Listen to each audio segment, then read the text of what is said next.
have increased who trouble me. Many are they who rise up against me. Many are they who say of me,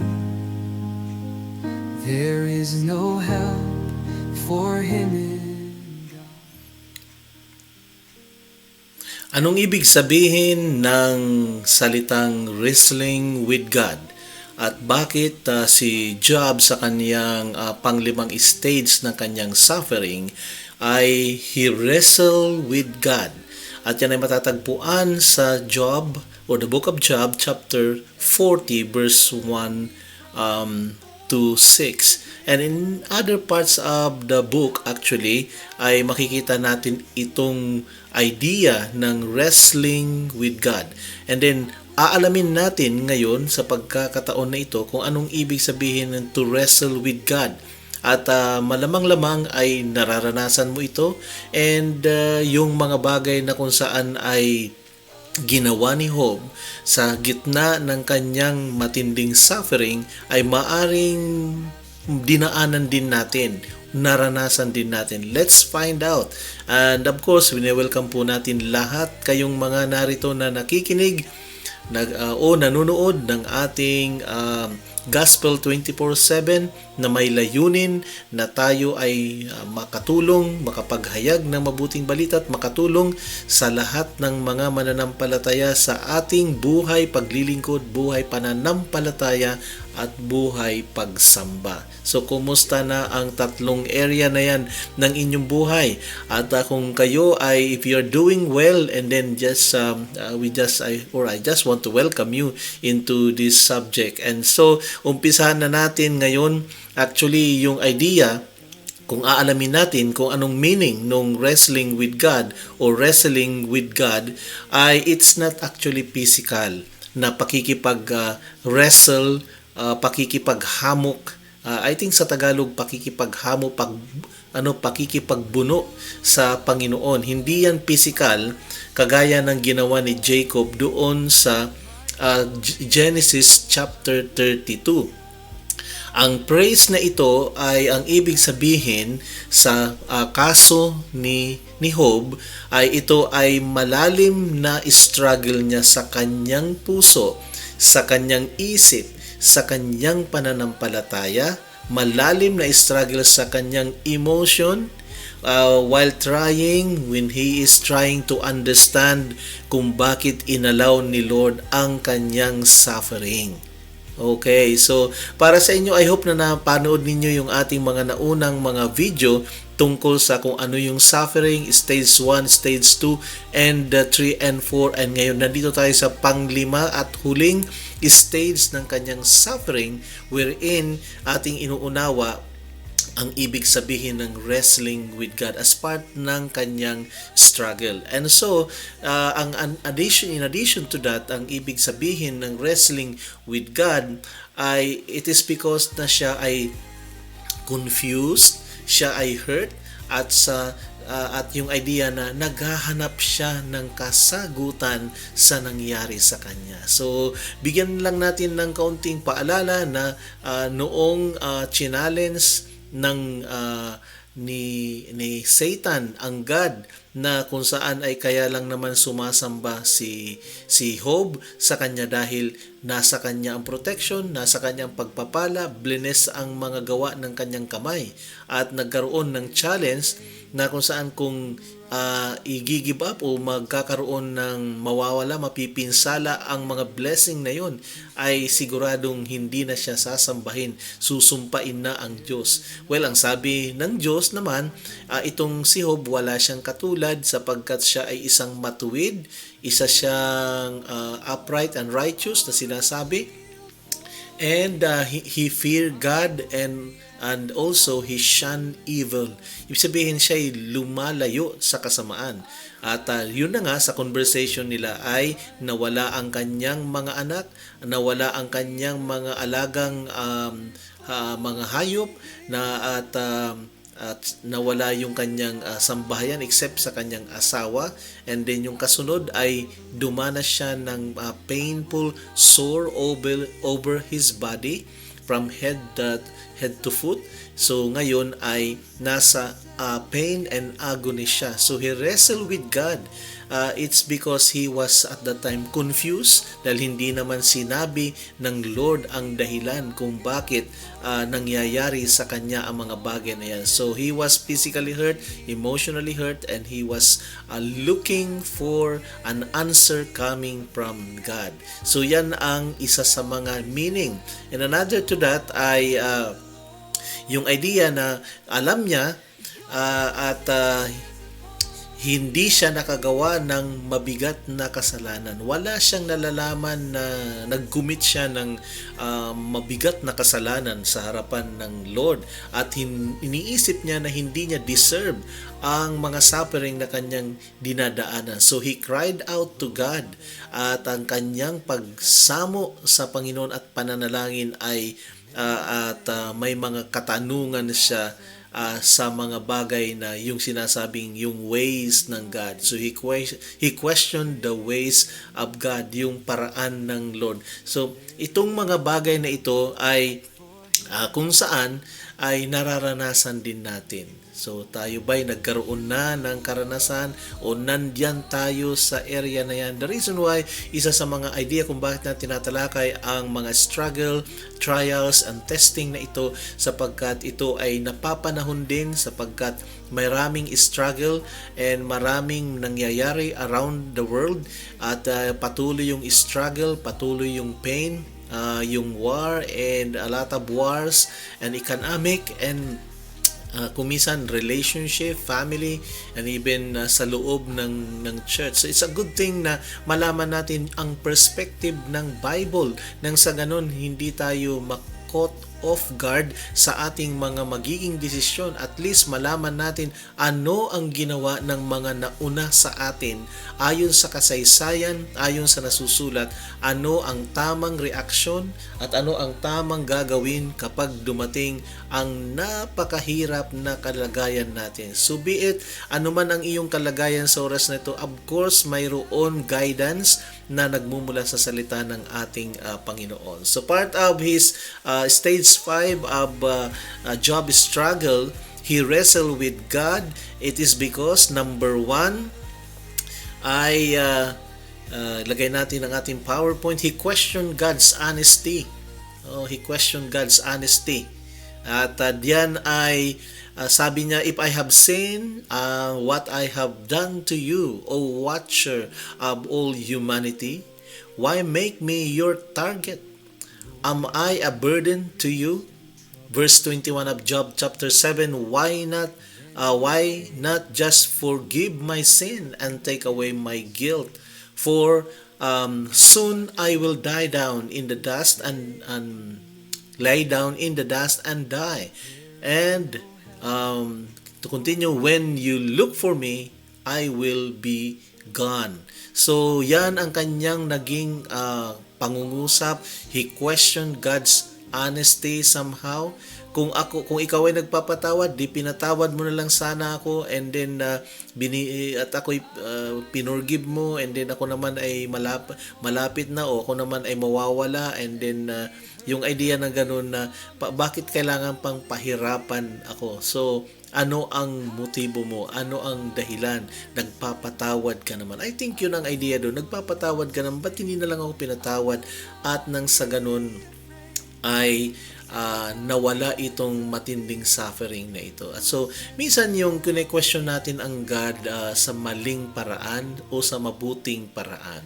So, I hope na hindi ito nangyari sa inyo, na kung saan ay may pagdaramdam o pag-disrespect sa Panginoon, kundi dapat may paggalang, at yung reverence natin ay nagpo-flow pa rin, na alam natin na God is in control sa ating mga buhay. At dahil doon hindi tayo pwedeng mag-question na walang paggalang sa Kanya. I think sa Tagalog napakaganda yung idea ng paggalang. Sa English ay mayroong word na reverence, fear or reverence, yes, yung reverential na na idea. I hope tama yung reverential So yung reverence na sinasabi, ito yung pagkatakot at bagay na hindi ka sumusunod dahil takot ka lang, kundi matindi ang iyong pagtanaw, pagtingala sa ating Panginoon. So yan ang isang bagay na kung saan ay naging dahilan at how he wrestled with God. He questioned God's honesty. At yung pangalawa, he struggled, but sabi doon, but did not completely abandon my faith. Ito yung idea na at least sinasalaysay niya na I am struggling, but I did not kumbaga he did not completely abandon his faith. Well, that time, that's another idea ng wrestling niya kay God na hindi siya bibitaw sa pananampalataya. So he was in pain, but Job still believed in God and had authority over his life. Kaya iyon ang kanyang pangalawa na kanyang pakikipaghamok, pakikipagbuno. I hope tama yung mga terminology na ganun sa Tagalog. Pakikipagbuno. Well, hindi physical kundi ito ay I think hindi naman ni-rebuke ng Lord yung kanyang ginawa, kundi ito ay kanyang pakikipag-argue, at ang ibig niya sabihin, that is his case and he wants to argue with God na kung saan ay gusto niya ng kasagutan. So turning doon sa number 2, he struggled but did not completely abandon his faith, which is another kind of struggle, a very sabihin natin serious struggle for most Christian, na kapag maraming pagsubok o may isang pagsubok, apektado talaga agad yung pananampalataya. Nature dictates na kung saan ay mag-alinlangan, manghina at hindi na magtiwala. But then in Job chapter 13 verse 15, God might kill me. Sabi niya, but I have no other hope. I am going to argue my case with him. But this is what will save me. I am not godless. If I were, I could not stand before him. So, hindi ako godless. Ako ay taong mayroon Diyos at may pananampalataya. So, ang ganda ng kanyang mga sinasabi at this point in time. At he mentioned about his hope, at alam niya na maaring ang buhay ay mawala. God can kill me or can end me. But sabi niya, but I have no other hope. Okay, wala akong ibang inaasahan, kundi ang sabi niya, I am going to argue my case before him. So, yan ang pangalawa na yan, about yung ia-abandon ba niya ang faith niya o hindi. And then, ang decision niya bandang huli, kahit marami siyang confusion, marami siyang katanungan, still ay ilalagak pa rin niya ang kanyang pananampalataya sa ating Panginoon. So the third thing about when he wrestled with his God, part of his agony and suffering, he wanted to meet God and understand his purpose. So yung desire niya na makakuha ng answer ay hindi lamang para yung comfort from his people. So siya kasi ay kino-comfort na siya, which is part ng God's blessing, na may mga kaibigan siya na sumabay sa kanya for 7 days. But then hindi yun ang nais niya. Ang gusto niya ay makakuha mismo ng kasagutan sa ating Panginoon. If only I knew where to find God, I would go to His court. I would lay out my case and present my arguments. Okay, so ang isa dito na bagay na kung saan ay struggle niya kung ano ba yung gusto ng Lord. Gusto niyang ma-meet yung demand ng God at gusto niya na maintindihan yung layunin. So, ano ba ang gusto mo, Panginoon? Parang may kaunting no, may kaunting bigat yung tanong. Ano ba ang gusto mo? Ba't ganito ang nangyayari? Ano ba ang gusto ng Diyos sa akin? Very typical question na kung minsan ay pag nahihirapan din tayo, ay napapatanong din tayo na ano kaya ang layunin? Ano kaya ang gusto ng Panginoon sa akin? Bakit ganito ang aking dinadaanan? Siya naman ay mapagpala, nagpapagaling. Siya naman ay makapangyarihan.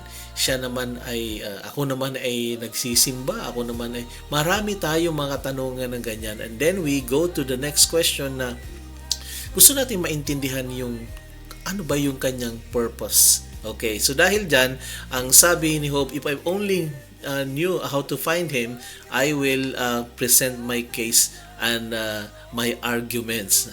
Okay, so yun ang pangatlo. Gusto niyang sanang makita, ma-meet ang Panginoon. Kaya lang sabi niya ay hindi ko siya makita, hindi ko siya mahanap. Pero of course, ang tingin niya ay wala ang Lord at hindi siya naririnig. In fact, all throughout ng kanyang struggle, kasama niya at nanunood ang Diyos sa kanya. So we go to the next level o thing na kung saan ay naging bahagi ng kanyang wrestling with God. When he wrestled with God, he wrestled with suffering, but God restored his perspective. Okay, so he wrestled with his suffering. Okay, at ibig sabihin na ang kalalagayan ni Job at that time ay hindi niya naiintindihan yung lahat-lahat suffering, at isa yun sa mga bagay na kanya rin gustong pagtagumpayan.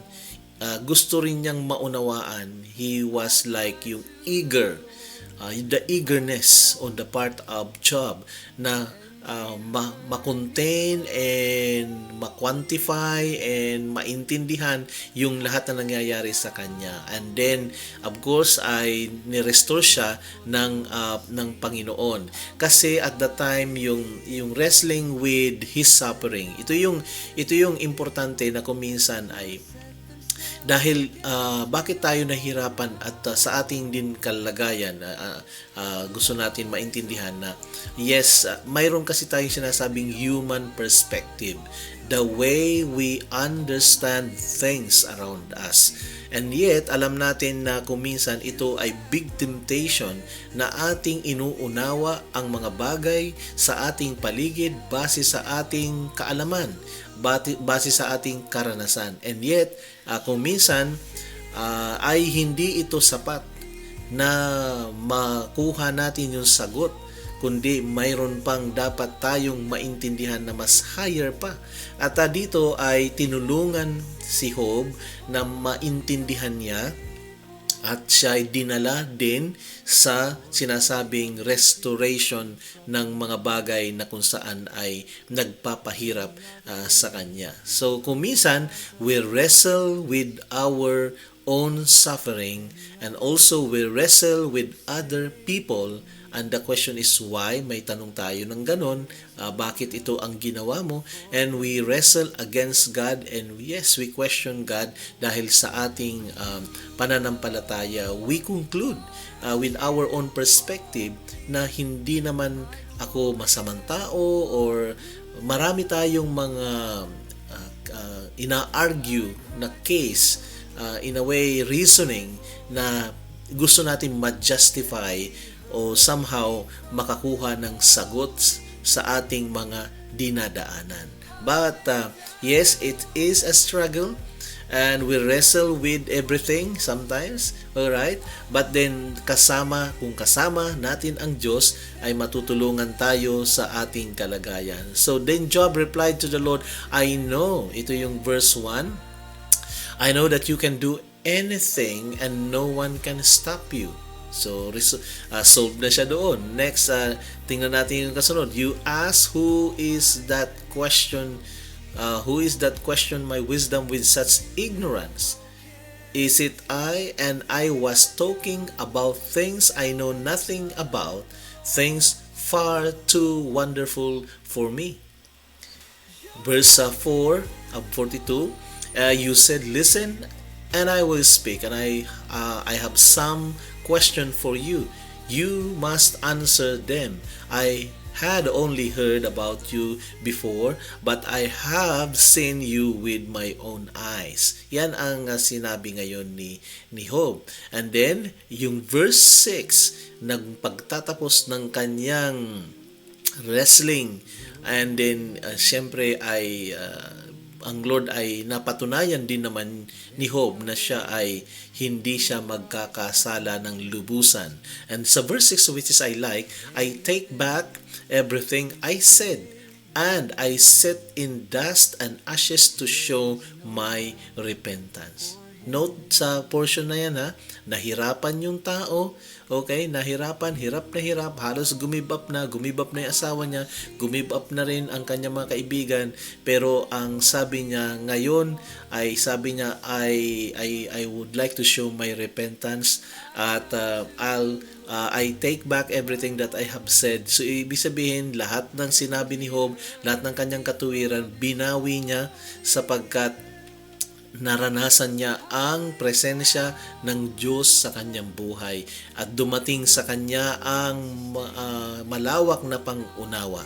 So dahil dyan ay masasabi natin na yes, he questioned the honesty of God, he struggled completely and almost abandoned his faith, and he wanted to meet God, of course, and understand the purpose at yung idea na at least dumating sa kanya yung sinasabing restoration. So, in summary, sa ating pinag-aaralan ngayon, Job wrestle with God means Job struggle with pain, questions, and confusion na sinasabi. So, yun ang ibig sabihin ng kanyang wrestling. He struggle with pain, questions, a lot of question, and a lot of confusion na sinasabi. And yet, he continued, but he continued to bring his suffering before God instead of walking away from Him. Yun naman ang napakaganda, na kahit marami siyang mga pagsubok, ay nagpatuloy siya na kung saan ay dalhin niya ang kanyang suffering sa harapan ng Lord prayer, at hindi sa halip na siya ay mag-walk away. So, he didn't go away, but he presented his case or his suffering before the Lord.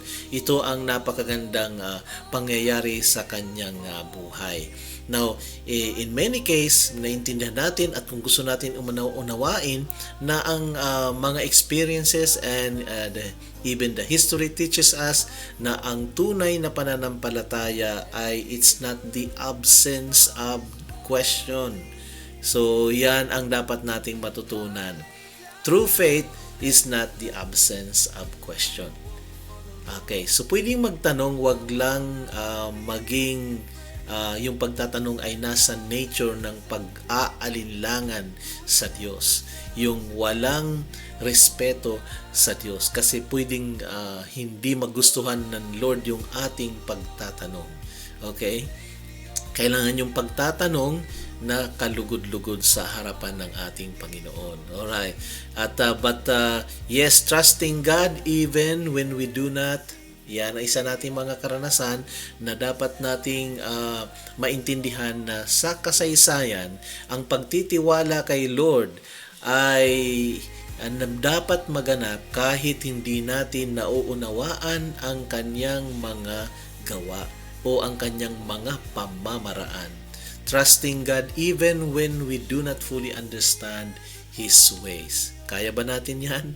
Kaya ba natin yan? So I hope na ito yung ating maging batayan.